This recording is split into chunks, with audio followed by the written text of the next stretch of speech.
Hey guys, welcome back to yet another episode of Top Billers Toolkit, where me and my twin brother interview top billers from all around the globe to unlock the secret to their success. Today's guest is Pete Tasco. Pete has the most insane story I have ever heard. After growing up with an abusive stepdad, he watched his mother get murdered in front of his very eyes. At 30, he fell into a deep drug addiction that left him homeless for 10 years. Then in his 40's, he decides to get into recruitment to change his life around. And with hard work and determination, many years later, he ends up buying the very company he once started at. Ben and I were nearly in tears at multiple points in this conversation. Whoever's listening, this is going to be an insane roller coaster of emotions. And Pete's story is the fundamental epitome of what you can accomplish in recruitment with hard work, determination, and a willingness to push past pain. I hope you enjoy this conversation as much as me and Ben did. Pete is an amazing human being, and I can't wait for you to hear his story. As usual, grab a cuppa or a glass of wine, depending on when you're listening to this, and let's get into it, shall we? Pete, thank you so much for joining us today, my friend. I'm genuinely just really excited about this one. Really, really excited. The pre-call was one of the best pre-calls I've ever had, Pete. So thank you, my friend. You're welcome. Thank you, Ben.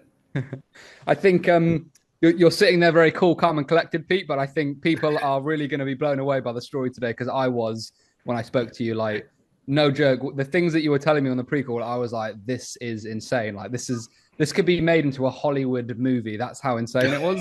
And hopefully it will do one day, Pete. But before we get into your insane story, I'd love to ask you the very first question, which is, what's the number one tool in your toolkit, whether it be a strategy, mindset, or software?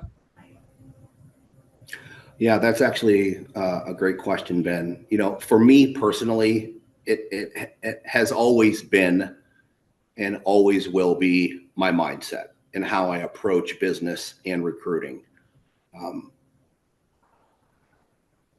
Interesting. Can you elaborate, Pete, a little bit? Like, why is mindset why have you chosen mindset above everything else? Yeah, sure. So for me, just because of my background, right, and I'm sure we're going to get into that a little bit as we get further along onto this. For me, mindset is everything. It is how I approach life, right? It is how I approach my marriage. It is how I approach my relationships in business and with friends. And more importantly, as it's specific to, recruiting, right? I have just always been a firm believer in mindset is everything, right? It's how I prepare myself on a daily basis to actually tackle the job of recruiting. Because, sometimes it can get a little tough, right? Recruiting, I'm sure in every single industry, right, has its ups and downs.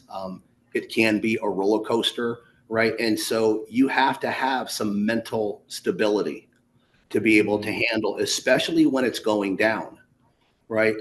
When not everything is going well. So I just always, because I know that is the case, right, I always just try to prepare myself for the day, every single day, no matter what is thrown at me, even when it's good. Right. Mm-hmm. Even when things are going well and that, and you've got a bunch of new clients and the clients are working well, and the clients are working the way that, that we want them to work, and we're making a bunch of placements and everybody's making a bunch of money. Right. You also need to know how to handle those emotions. Right. You start dumping a bunch of money into recruiters' pockets. Right. And they're not at the place where they can handle that. Like, that I've seen recruiters derail from that before. Right. And so it works on both sides of the coin. That's why I just believe that having the proper mindset has always been and will always be the number one priority. Yeah. Great response, Pete. And I mean, I think, you truly have battled with mindset for many years. I mean, everyone does every day, but you've been through an exceptional journey with your mindset, I think, because you were homeless for, when you told me, Pete, and this is the thing that blew me away, that you were homeless, you said, for 10 years before you got into recruitment. And so you must have been through this insane mental battle for many, many years. But I'd love to start there if that's okay with you, Pete. I'd love to start, like, how did it happen? How did you actually become homeless in the first place? Can we start at the very beginning? Yeah. So possible, right? But just to actually bring a lot of clarity. So at a very early age, I was 10 years old. I was involved in some physical abuse at the hands of my stepfather. There was also some sexual abuse from somebody else in the family. And then what happened and this went on for a number of years, right? And I didn't know that anybody knew that this was happening, this physical abuse at the hands of my stepfather, right? But I didn't say anything to anybody about it. And the reason I didn't say anything about it is because I also had a younger sister who was 1 year younger than me. And I knew that my stepdad was not hitting my sister, right? He was only abusing me. And as much thinking as I could think at that time, the only thing that I remember thinking is I know he's not hitting her, right? And so as long as he's not hitting her, I'm going to weather this storm for as long as it takes, right? And so at some point, my mother found out about it. Still to this day, don't know how she caught wind of it. But when she did, she immediately filed for divorce. Right. As soon as my stepfather got the divorce papers, just a couple weeks later, he waited for my mother at an intersection a mile from the school when my mom was on her way to pick my sister and I up. He pulled his car out in front of hers in the middle of the intersection. He got out of his car. He walked over to her car and he shot her and killed her right there in the street. Oh my God. Insane. Wow. So right after that, my grandfather had just retired from Ford Motor Company. My grandmother had just retired from Sears. They were planning on moving to Florida anyway. All of this took place in Cleveland, Ohio. My grandparents had planned on moving to Florida and retiring, right? And enjoying retirement, playing golf 5 days a week and playing pinochle with some friends on a Saturday night. And they had a decision to make, right? It was either put my sister and I up for adoption, right, and hope that we landed somewhere safe, or bring my sister and me with them to Florida and raise us, right? And that's what they chose to do, right? The plans that they had for themselves of nice, easy retirement, right? There's plenty of money in the bank. They could just enjoy a stress-free life. They decided to put all that to the side and raise my sister and I, right? But what happened is for me, right? The damage of the things that I just spoke about was already done, right? From a mental standpoint for me. So from 10 years old all the way up until 30 years old, there was always this mental struggle of, me trying to find, and listen, my grandparents did a great job, right? When we moved to Florida, we had a very stable environment, a nice home. There was always food on the table. My grandmother and grandfather were always home, right? But in my head, right, I was struggling, right, because of the trauma that had happened, and I continued to struggle with it. I dabbled in drugs briefly at the age from 18 to 20, and then somehow managed to put all that to the side. And then from 21 all the way up until 30, I managed to, kind of stabilize just a little bit. I got a job that I had for 9 years. I worked at Walmart distribution, got promoted up into a supervisory position. I ran the loading docks, for a couple of years. But at the age of 30 years old, I was still emotionally, internally just dealing with all this stuff. And I just couldn't put my finger on it. So unbeknownst to me, I kind of got back into drugs a little bit, really not thinking anything of it because I was 9 years removed from it.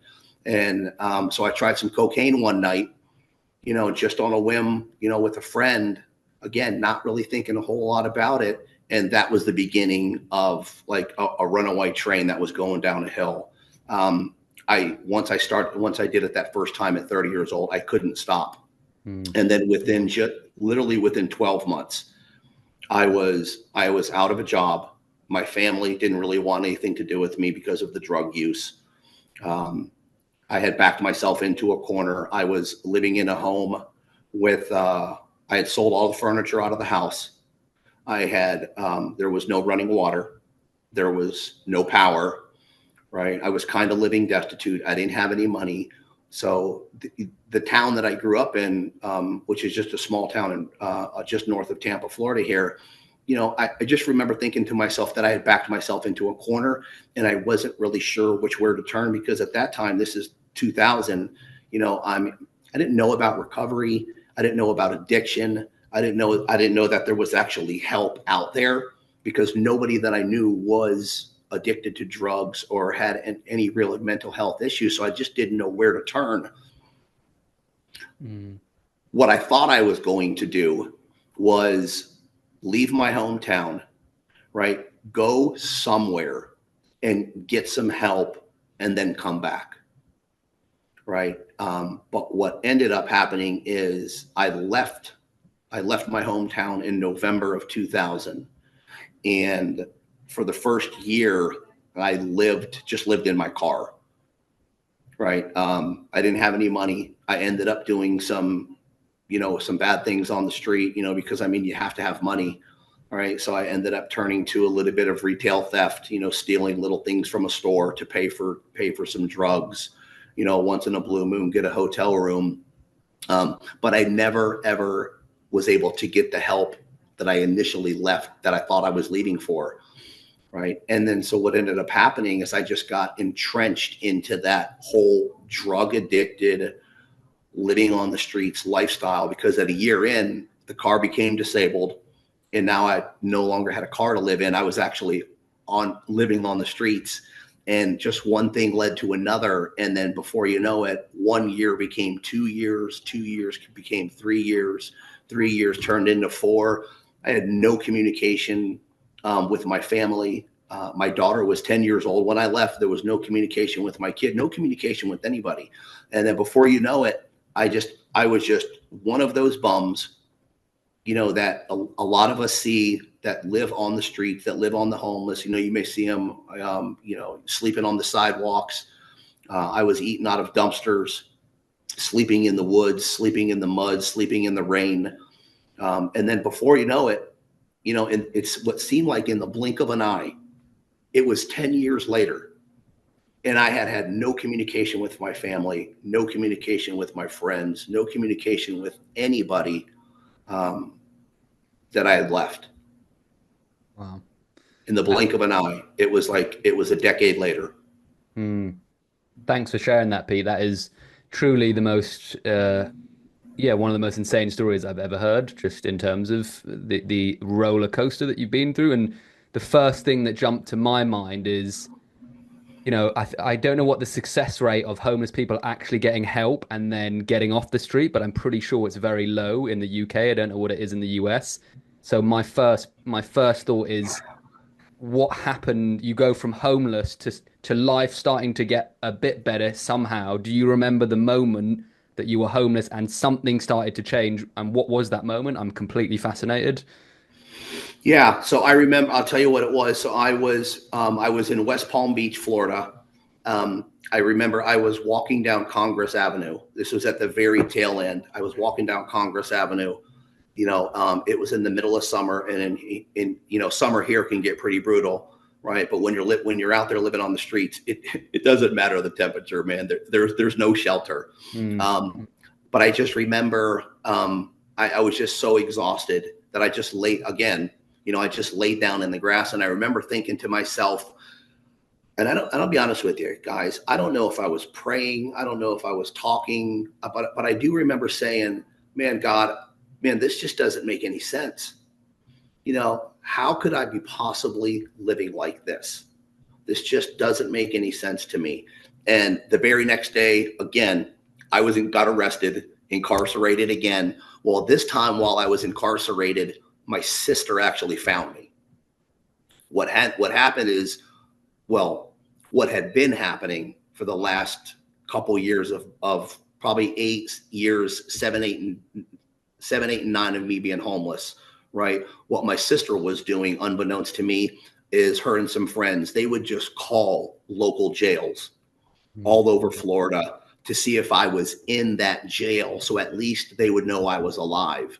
And on this one instance, she just happened to call the Osceola County Jail, which is where I was, right? And they said, yes, we have an inmate, Peter Tasco. So she sent me a letter, right? And in the letter, she sent me her phone number. I called her shortly after my sentence was over. They had me on a Greyhound bus, and I was back here to Sarasota, Florida, where my sister lived at the time. Wow. So your sister, there was something, obviously your sister came in and, but what happened, because it was still very easy for you, Pete, to go back to the same way of living. Do you see what I mean? Like you had been 10 years homelessness, a lot of trauma, drug habits. Like you could have easily just gone back to the same lifestyle. I understand that your sister intervened, but what happened to change your mindset to go down a different direction, if you don't mind me asking? No, it's actually a great question. So shortly after I arrived in Sarasota, I got into a halfway house, right? And the first decision that I remember making was I was 2 months into living in this halfway house, right? And I just remember thinking to myself, as soon as I got in, like Sam kind of goes along with what you're saying, like when I first got to the halfway house, my immediate plan was stay there for a short time, right? Get a job, get a little bit of money in my pocket, and then I'm gone again, right? Because I was still wrapped into that using mindset, that mentality of living on the streets, and I was planning on going back. But something happened. I remember laying in bed one night, and I remember thinking to myself, I wonder what would happen. What if I just stayed here, right? What if I just stayed instead of running back to the streets? I wonder what would happen. Right. So what I did is I made a decision to just stay there for a year. And I did. I stayed for a year. And what I found along that year's journey was I started to gain some clarity, right? Because at some point, the drugs and the alcohol start in it, and it does take a while for all of that stuff to start to get out of your system. I then got into actual recovery, right? And started to learn some things about myself that I actually didn't know before.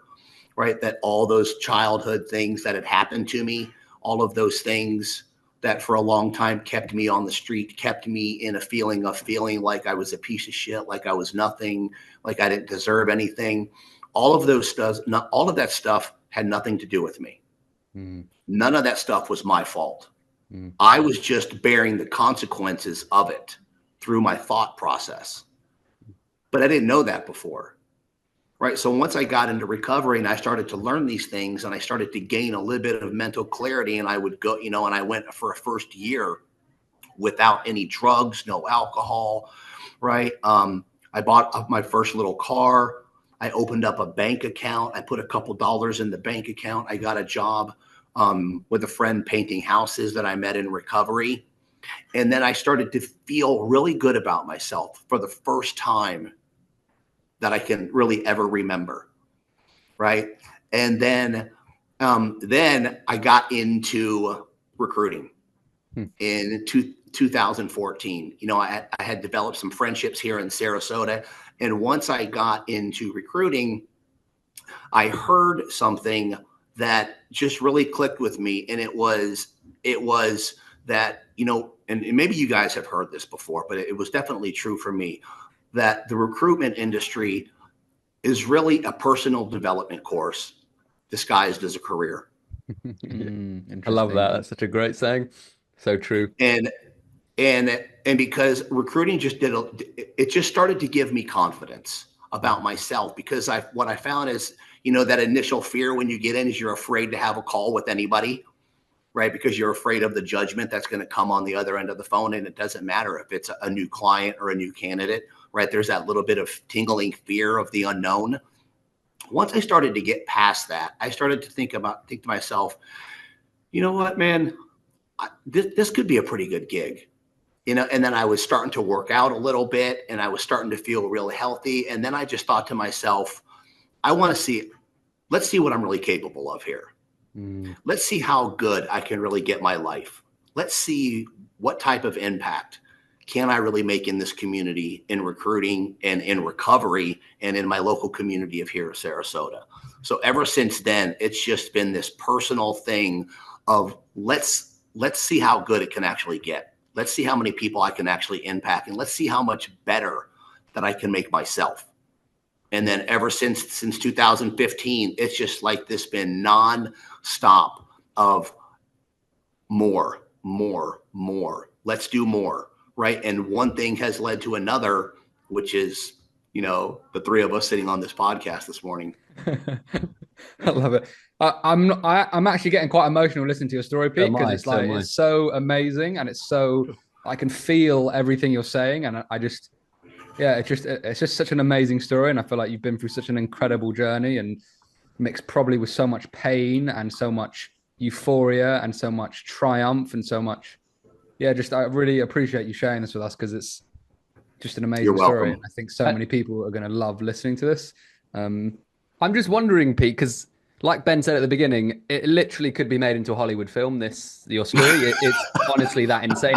How do you feel sitting now with insanely successful business, knowing the insane journey you've been on? Like, how are you feeling? Do you constantly think back to those days, thinking like, I can't believe that was my life, like that was insane, or like, can you tell me a bit about that? Because for me, it's still mind blowing. Sam, that's actually a great question, and the answer to that question is no.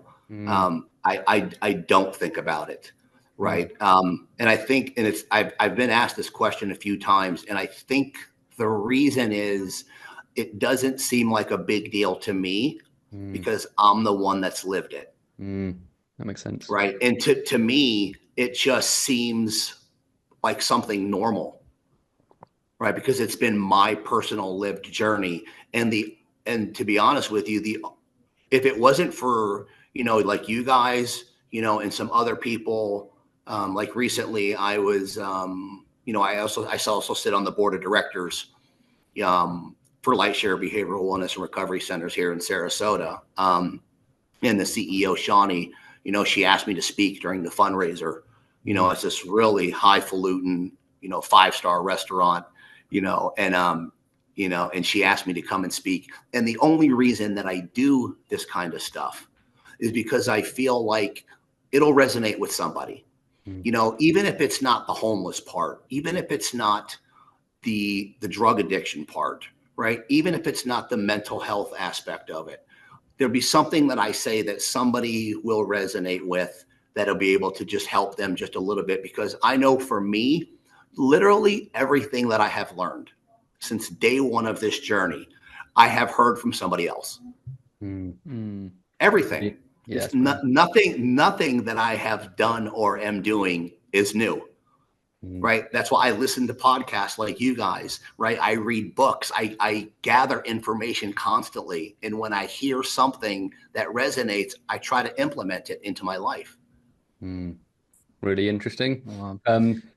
Sorry, Ben, I've been asking lots of questions. No, it's okay. It's hard not to with Pete on the podcast. Yeah, it is. There's like 1,000. But I think I'd love to go to, because, not only did you just get off. So this is what I find even more fascinating, is not only did you kind of completely turn your life around, Pete, and go into recruitment, but you ended up then purchasing the company that you used to work for, which is like amazing. So I'd love for you to tell the viewers just a little bit about that. So you went into recruitment.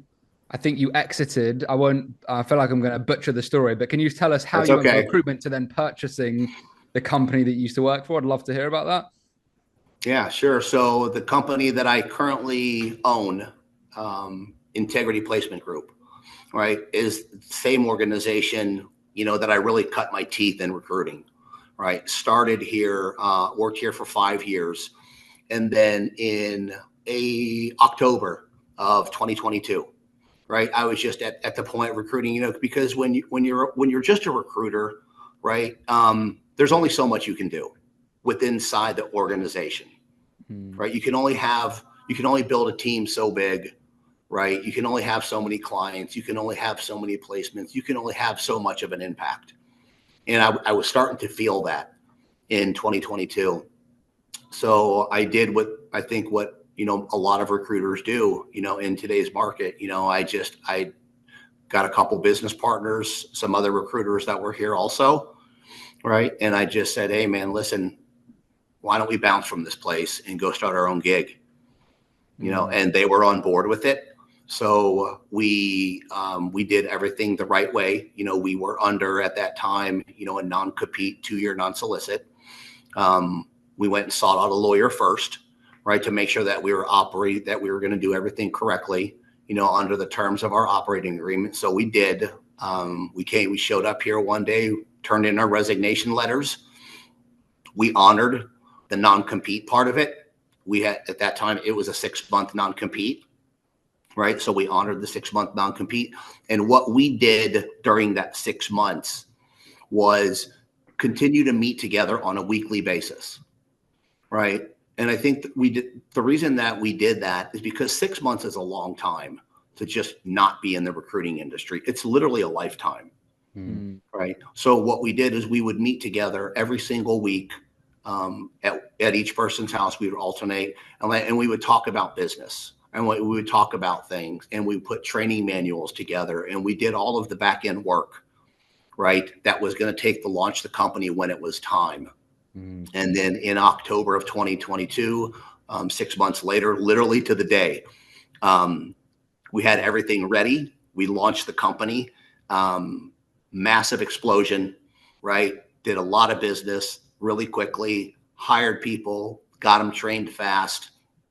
But then we ran into a little bit of a problem that none of us foreseen, right? And only because we just didn't know, we didn't have the experience, right? And I always equate it to dating, right? When you first meet somebody and everything is good for those first, maybe even for the first year, right?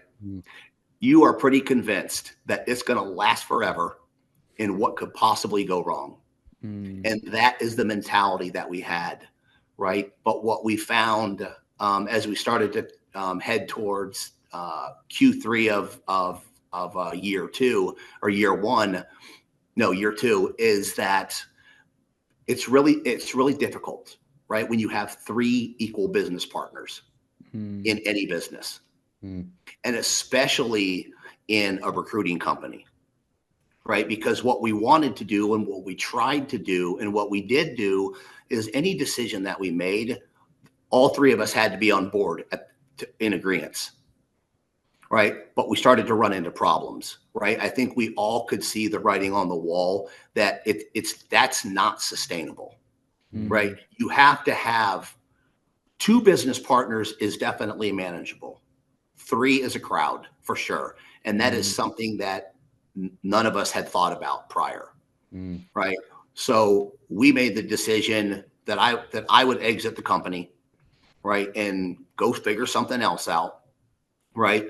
It was a very amicable split. There was no lawyers involved other than once we got the final exit agreement written up, like we contacted a lawyer so he could write up, make sure it was done the right way.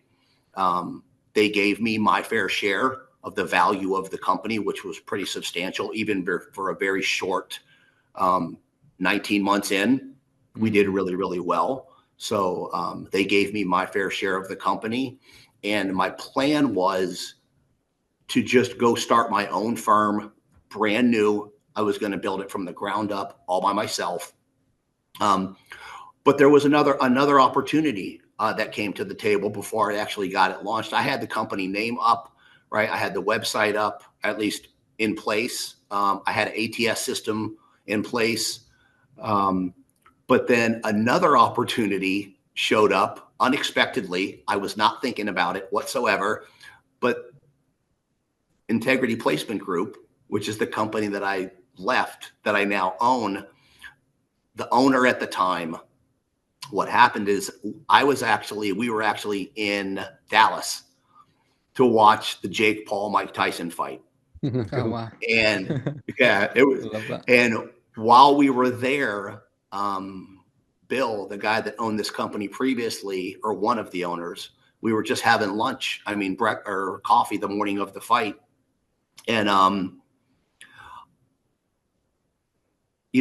sometimes I'm not sure how it happened. And the reason it makes me pause, because I'm not a super big, I'm not a firm believer in God. But like, I felt in that moment, without even thinking about it, I just looked over at Bill and I said, have you ever considered selling Integrity Placement Group?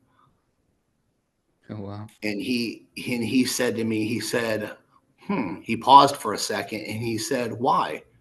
He said, who's asking? And I said, I don't know, Bill. I said, I think I am. And so that just started the conversation and then literally 10 days later, we were sitting in a lawyer's office, Wow. exchanging a large sum of money and finalizing documents. Wow. So am I right in saying, Pete, you didn't go to this conversation with any preconceived idea of asking about it, but you had this epiphany or this, I don't know, something came to your mind and you just asked the question? Am I right in saying that? That is very accurate. That's crazy. I mean, I know this is not a religious podcast, but I do believe in a higher power and the universe. And I don't know, maybe don't call it God, but there is definitely another energy at play. And I'm a firm believer that I believe in that. Awesome. And it's got, I mean, by the sounds of your story, I feel like, although it's probably 99% you, Pete, I'm sure there's something the universe had to play to guide you into these decisions or into the place you are, which is amazing. But yeah, wow, that's crazy. And so, okay, so you're sitting 10 days later, you're sitting on the table negotiating this deal. What did that feel like? I mean, that must have been pretty insane to be like, I'm just about to buy a company that I used to work at. Like, what was that? What did it feel like in that moment of signing those documents and kind of getting that ready? Again, I can only relate it to my personal feeling, right? It didn't feel like a big deal, right? Just like wow. talking about, when Sam asked earlier, like, what does it feel like, looking back on my personal journey, that didn't feel like a big deal. It still doesn't feel like a big deal to me. It just seems normal because it's my lived experience. Yeah. And the same thing when we left the lawyer's office, and I'll be honest with you, like before we went to the lawyer's office, like I came to the office, met everybody. A couple of the people that I was currently colleagues with were still here, right? We all sat down and we had a conversation I had a conversation with them about what I was thinking about doing, right? To see if everybody at least was going to be on the same page, or at least get their thoughts and feelings. Everybody seemed in agreement. You're like, yeah, man, we think that'd be a great idea. Right. And so, but once we signed the paperwork, I left the lawyer's office. I came here, and I had our IT guy set up my computer. Right. And I went to work. Right. I love how blasé you are about it. I mean, because at the end of the day, whether you are the CEO of a company, right, or in upper management of a very large company, right, and I can't relate to that because I don't know what it's like to run a 50, 100, 200, 300 person company, but especially when you're in these smaller boutique type of firms, right? There's still a job to do, right? At the end of the day, when all of the smoke and mirrors are cleared away, like I'm still a recruiter, right? It's what I do. It's a job. I have a desk out there with everybody else, literally right in the middle of everybody. And every single morning I come here just like they do. And I sit at my desk, right? And I start the day. Interesting. What the thing that sorry, Sam, I've been go ahead. No, it's okay. No, I'm just this question just came to mind because I'm just fascinated. I'm just what What drives you now, Pete? Because you're obviously in a very different part of your life. You're in a company, you've been through a crazy journey. I know you're not thinking too much about the past because it's normal to you, but like when you turn up to work every day, what excites you? What drives you? What's going around in your head to to drive forward, if that makes sense? I'm just curious.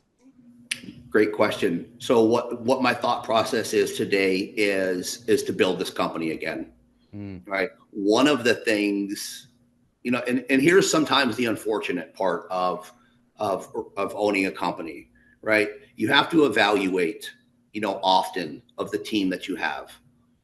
And one of the things that I had to do on day one is to let some people go, mm, right? Because there were some toxic people here, mm. right? And what made it even harder is they were very high producers, Oh, Oh wow. wow, Interesting. crazy. right? So that was it wasn't for me. It wasn't a difficult for me a decision for me, right? Because I already know what toxicity looks in the workplace, Mm, right? Mm. And you just can't have it in a recruiting company, especially when you're a smaller boutique type firm, mm, right? If you're running a 5, 10, 20, 25 man team, like toxicity in a workplace, no matter how well the recruiter is doing, it cultivates negativity, mm, right? And it dampers growth, right? And it Mm. dampers enthusiasm. And I knew that. And so when I had to do that, I just knew there was a few changes that I was going to have to make, right? Because I still believe, like, the only way for a company to thrive, right, it has to cultivate a work environment that people want. It has to cultivate uh, an environment where people want to be, Mm. right, where people feel safe, right. And when you create those type of environments, that's when people really thrive. If mm, you have one or two people that are just the opposite of that, but are really good earners, does that work for the bottom line of the company? Well, sure, it does, right? But is it good for the overall health of the company? mm, I say no, mm, Mm. right? And so what I'm focused on right now is rebuilding, finding new people. We've got one coming on Monday morning. Just went through a nice little interview process. She'll be here Monday. I got another next Tuesday, a final Zoom interview scheduled with another guy, right? Is finding the right people and then setting the tone for mm, the company, right? Because the one thing that happened while I was gone, right, is the one owner, Bill, that I was talking about, right? He had another company, so he wasn't able to be here every single day, mm, right? And just in his absence, right, negativity started, mm, right? So what I've learned is the company culture always starts from the top, mm, right? It is all dependent upon me. I am the leader of this company, right? And how it grows and succeeds will depend on how I show up on a daily basis, because people are going to do exactly what I do. They're not going to do what I want them to do. They're not going to do what I hope they'll do. They're going to do what I do. mm. They're going to follow my lead. And if you lead the right way, people will inherently just follow your lead. Mm. That's Love great that. advice. Yeah. Um, it must have been interesting as well. I'm not sure because you joined the business, and I guess the plus of that is they would have had, although there would have been, I guess, some toxic employees, they had a lot of systems and processes already inbuilt. Am I right in saying that, Pete? Um, I'd love to was it a big transformation with that, or was it helpful joining a business that had already been built, from the ground up? What was that experience of kind of going straight into a business that was already established? No, it was not easy. Oh, It really? was Okay, not. interesting. No, Mm, quite the opposite. Um, mm, there were no, the recruiters that they had obviously were good, mm. right? They were able to do the job, but everybody was doing the job just a little bit differently. We had Interesting. some people that were using the ATS system some people that were not, right? Some people that were following the scripts, some people that were not, right? And by themselves, they could get the job done, and they did it really, really well, right? But in order for a company to grow, right, Ben, which is what I was talking about, systems and processes and procedures, right? You have to have something in place, right? In order for it to be scalable, right? It can't be you just bring somebody in, you teach them the basics, and then just let them go and hope they fly, right? They have to have a path to follow. So the problem that I ran into, and it took me a little bit, is to get the people that have been here for a while, that were doing well for themselves, to say, hey, stop doing what you've been doing that's been working, right? And then start doing it this way, right? And you have to be very delicate about that, right? Because you'll get pushback. I mean, we're talking about seasoned recruiters here. Like, you can't just come in and say, you have to start doing that, right? You have to gently, just slowly start to teach and explain why I'm asking them to do this, rather than say, you need to start doing this. Because telling any human being you need to do this has never worked.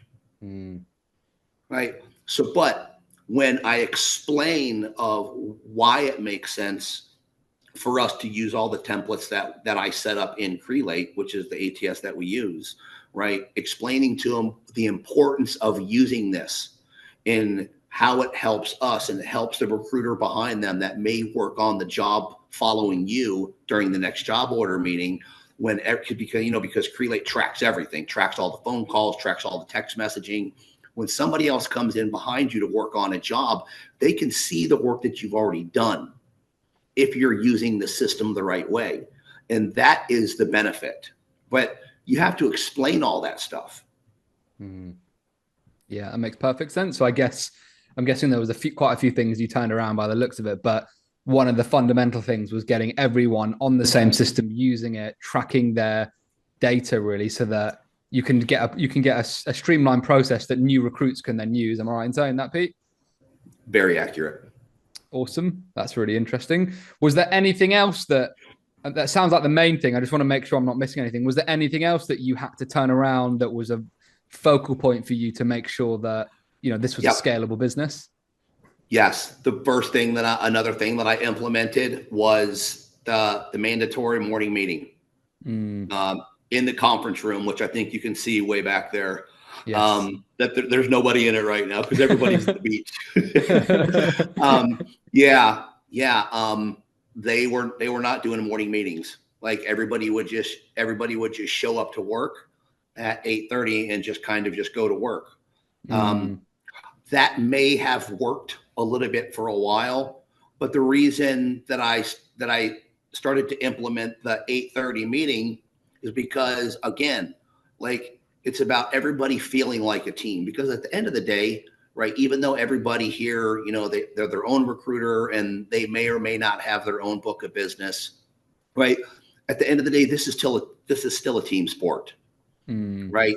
And you need to make everybody feel like they are actually a part of the team. So that means bringing them together. Right. And so, again, right, I just couldn't come in here and say, listen, from this point forward, we're going to start having morning meetings at 8:30. I had to sit down with everybody and explain why this is important. Right. And before you know it, everybody got on board. And then I did the same thing. We have a 1:00 meeting when everybody comes back for lunch. It's a very short meeting. When I say, I don't know, I think short, it's 20 minutes, right?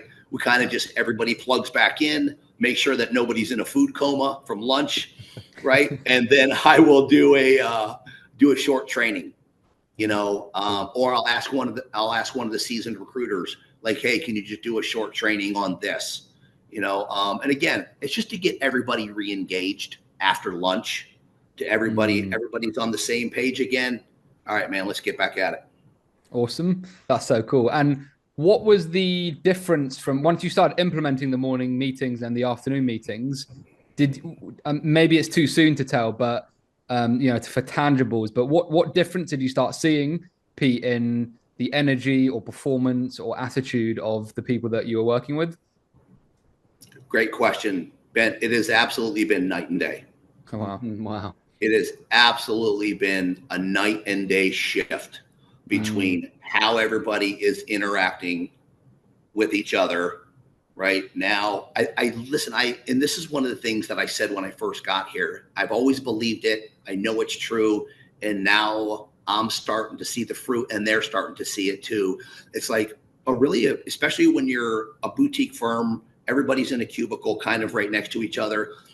A recruiting company has to be filled with laughter. I love that. Right? Yeah. It has to be filled. If people are not out there on the floor laughing, something's wrong. And once I kind of asked them, hey, let's start having morning meetings. This is the importance of it. And we just started doing it day in, day out. Now on any given day, if they were here, but like they're out there, they're still getting the job done, right? They're still doing the things that I've asked them, right? And now everybody is having a great time again. I love that. I wasn't expecting you to say that, actually.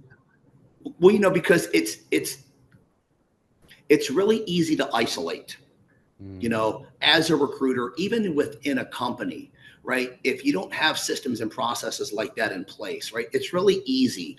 And I'm sure maybe you guys have experienced this. Like, it's real easy to just come into the office because your mindset is just, I need to get to the desk. I need to get on the phone. I have business to handle, right? And before you know it, you've completely separated yourself from the pack. You let that start to happen with 10, 12, 15 recruiters, and the bottom line looks good.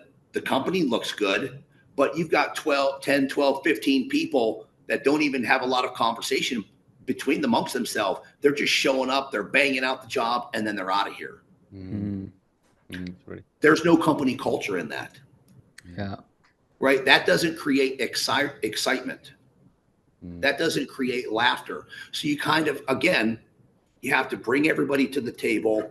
But again, you have to explain why. Well, I had to explain why I believe that this is important. Right. And, everybody just got on board, and now we're seeing the fruit of it, which is why, like I said at the very beginning, just yesterday at our 1 p.m. meeting, just we're all sitting around the table having a conversation about a company outing. And before you know it, they were like, hey, how about if we just take Friday off and everybody's on their own and we can just go to the beach? And there we go. I love that. But if I don't have those mandatory meetings, and I hate even using the word mandatory, but they kind of are, right? Like that conversation that happened yesterday never happens. And everybody's here on a Friday working like a normal day. Really interesting. I might do something that annoys both of you, but I want to go back in the story because there's one thing in my brain that I'm still asking, Pete, which is when you got to the halfway house, which sounds like that was really the big change in your journey. You got to the halfway house, you had a place to stay, stability, and to think and to clear your head. And then you started doing jobs and meeting people that improved your confidence. But I'm still fascinated how you go from the halfway house to where you are now. It's still a huge leap. And I'm just wondering if there's been anyone or anything in terms of mindset that's kept you going to push to even greater levels. Because it could have been very easy for you to come out of the halfway house, get an average job and just kind of stay average. But you've really gone 100% above that. And that's very rare. So I'm kind of asking myself, what happened? Is there anything else that happened that helped Pete do that? Do you see what I mean? Yes, Sam. And listen, that is a great question. And I will tell you, it wasn't one thing. There were many, many, many little things, right? Tiny little things that I just started to gain confidence, right? And I don't know how this is going to sound because I've never really spoke about it too often. That's why I think it's actually a great question for me to talk about. I'll give you one instance, right? One little tiny scenario. And I could speak about this about a number of topics, right? Very shortly after that, the same time that I got into recruiting, my very first year, was the same time that I heard that recruiting is actually a personal development course disguised as a career. I started running for the very first time in my life. And again, you got to remember, at this point, the conversation we're having, I'm 43 years old. Right. That's when I came off the streets. I was 42 years old when I finally got off the streets. Wow. Absolutely crazy. Right. I'm 56 now. But back then, going back to the running, and I'm starting to realize, I'm starting thinking to myself, let's see how far I can push this thing. Let's see how good I can be at whatever happens. So I'm starting to run. And the very first, I'll never forget it. The very first time I went for a run, right? I left my house, I turned right, and I ran. It was about 5 houses away, right? And again, at this time, I didn't look much different in terms of physicality than I look right now. Probably still weighed around the same 180, 185 pounds, but just never done any type of endurance sports, never exercised, anything like that. And I ran 5 houses away, right? And I was doubled over, hands on my knees, sucking wind, right? And it was probably 80 yards, right? And then I kept walking, right? And I made it all the way around the block, walk, run, walk, run, walk, run. And then the next day, I did that same thing. But I remember thinking to myself, if I could actually run to the corner, right, that'll be a big deal without stopping. And I ran past the house that I previously stopped at, and I ran all the way to the corner before I stopped and sucking wind. And I remember in that moment thinking to myself, I can really push myself, right? I can actually push past what I think I'm capable of doing, right? And one thing led to another. And then I started to run longer and longer.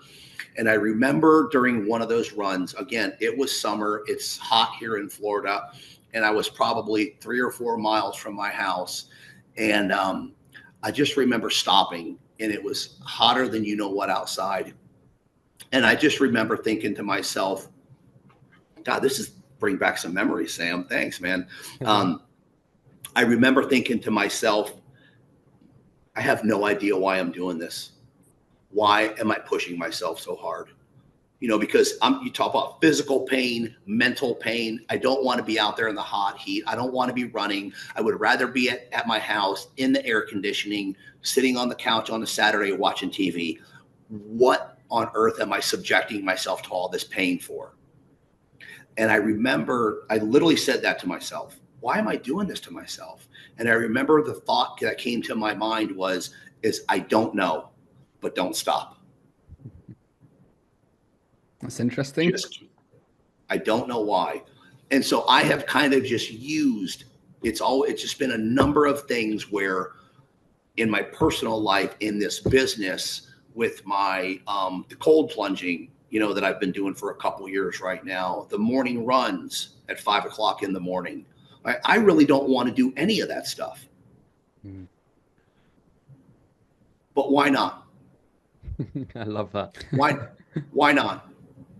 Right. And so I've just tried to continue to just with myself push whatever I think is possible. Just try a little bit more. Right. And just because, you know, and that's kind of just where I am. You know, with my wife, you know, how I met her, like I was asking her on the first date was petrifying. Right.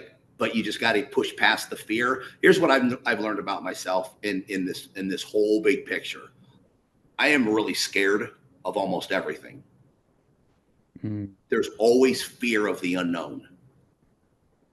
But you have to push the fear aside, right, and go anyway. And I've just always adapted that mindset of no matter what I'm feeling inside, you just say yes and go for it. Love that. That's such Absolutely a great. love that, Pete. Thank you so much for sharing that, mate.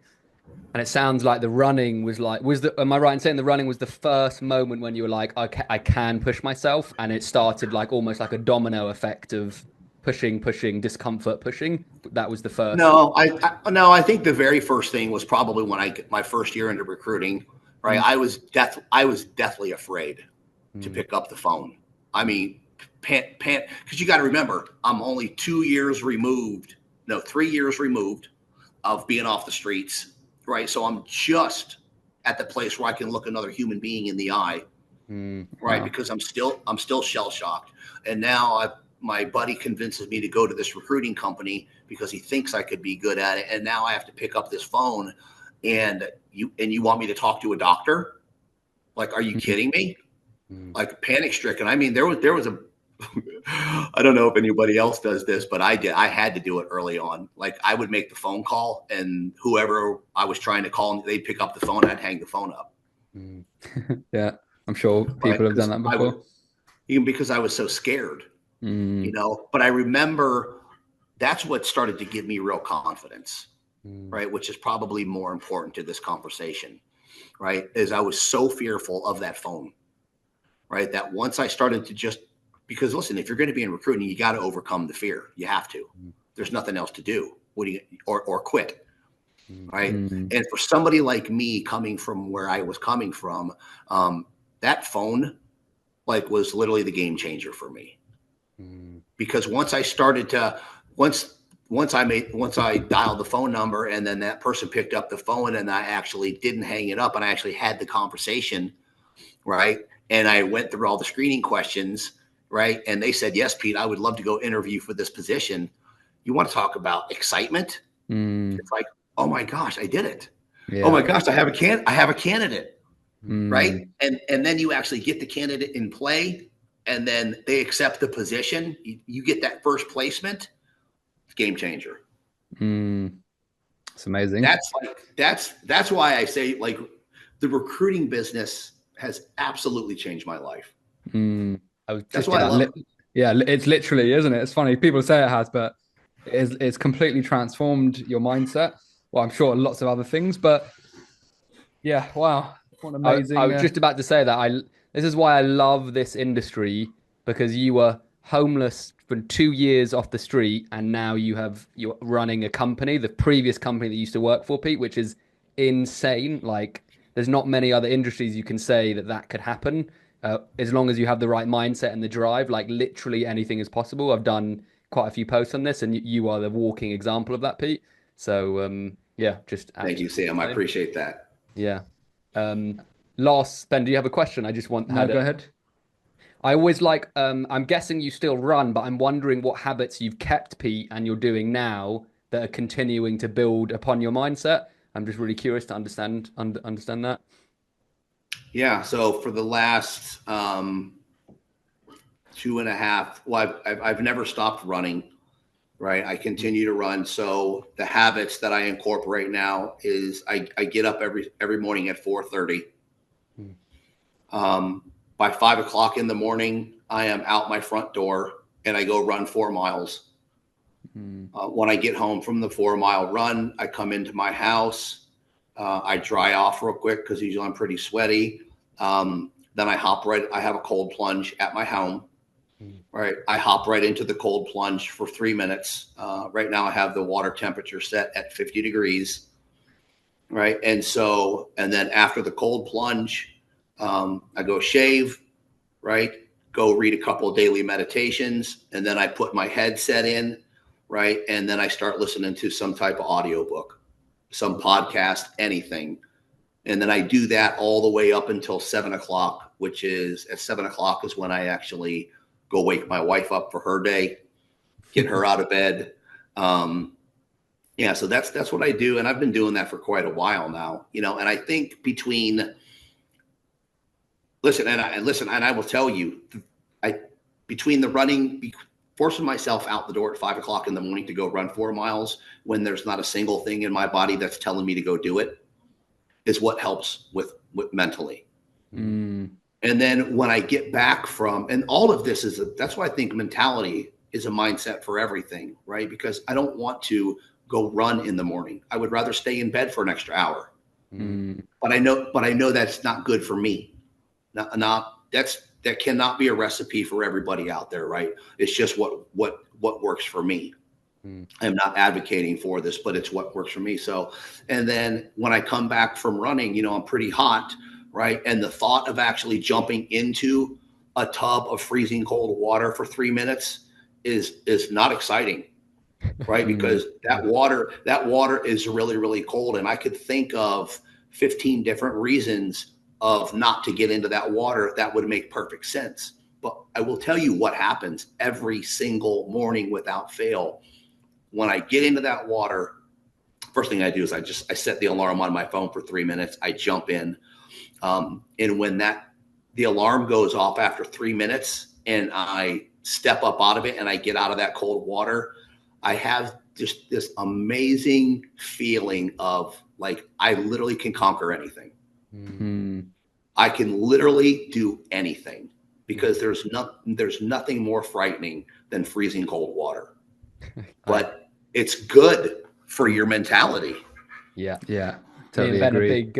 I haven't got a cold plunger, but I do cold showers, and me and Ben have been big cold exposure therapy for quite a long time. And So then you guys understand, man. What are we talking 100%, about here? 100%, 100%. Every morning I get the same feeling. I'm like, oh no, not today. And I turn it on, and then I get out, and sometimes I do a little scream. And I'm like, yeah. Dude, Sam, I do that every morning, man. Oh, do you? Yeah, man. It's so funny. If my wife came in and saw me, sometimes she'd think I'm absolutely mental. Listen, I've tried to persuade her into cold showers, but she's like, no bloody way am I doing that. my wife is the same way. She's not having it. I actually got her in it one time. So did I. Yeah, and she was like, I'm good. But yeah, listen. I mean, since we're talking about it now, that is actually what I do. Like when I stand up, same thing that you described when you guys get out of the cold shower, right? When I stand up out of that cold water, it's just like, yes. Yeah. Like there's just feeling of it's just such a good feeling. Yeah. And I think it's the feeling of accomplishment. Yeah. Right. That is where that emotion is coming from, is that feeling of accomplishment, right? Of being able to subject yourself to something that is very, very uncomfortable.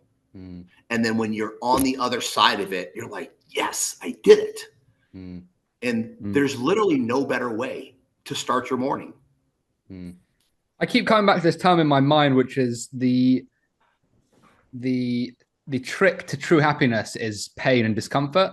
I like that. That's always been my kind of. I keep hearing it, and I don't know. My philosophy now is like, in order to be happy, you have to embrace pain and discomfort. I don't know if you guys resonate with that, but this is kind of what I'm like. That euphoria, that feeling of accomplishment, that feeling of, you know, being worthy and adding value to the world. Like it always and only almost in my life comes through the painful journey or the difficult path to get there and overcome something.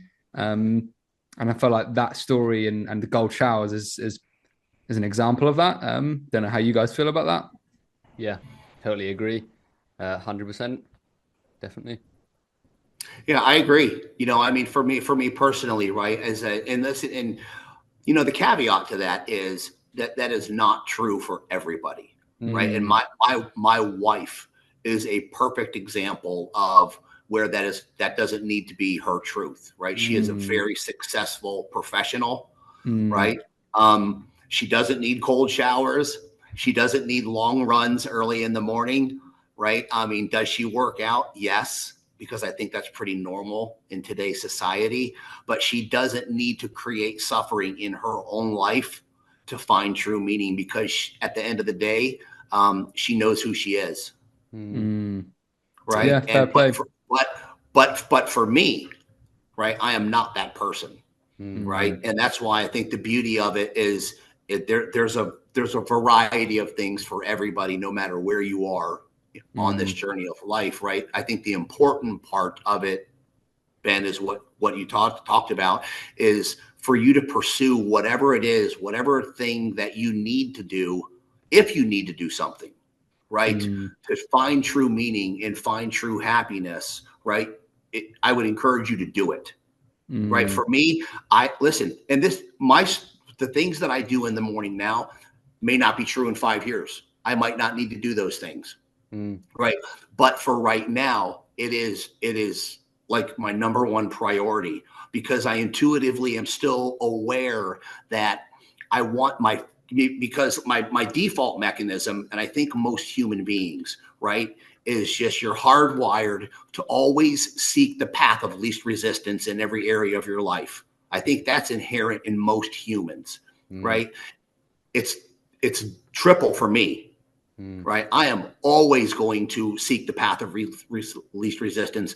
But because I'm aware of that for myself, I avoid it. I do just the opposite. Yeah. Yeah. It's really, really good point, Pete.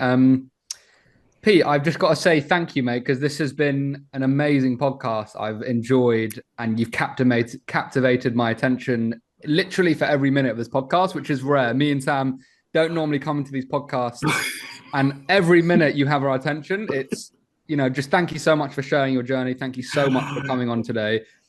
And, you're honestly an inspiring man, and someone that I would love to keep in touch with and hopefully have on again one day. But Pete, thank you, mate. That was amazing.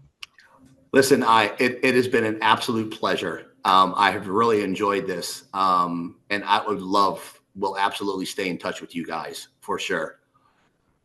Hey guys, thanks for tuning in to this episode. If you enjoyed it, please don't forget to subscribe on YouTube and Spotify. Tune in for another episode next week, and we look forward to seeing you again very soon. Peace and love.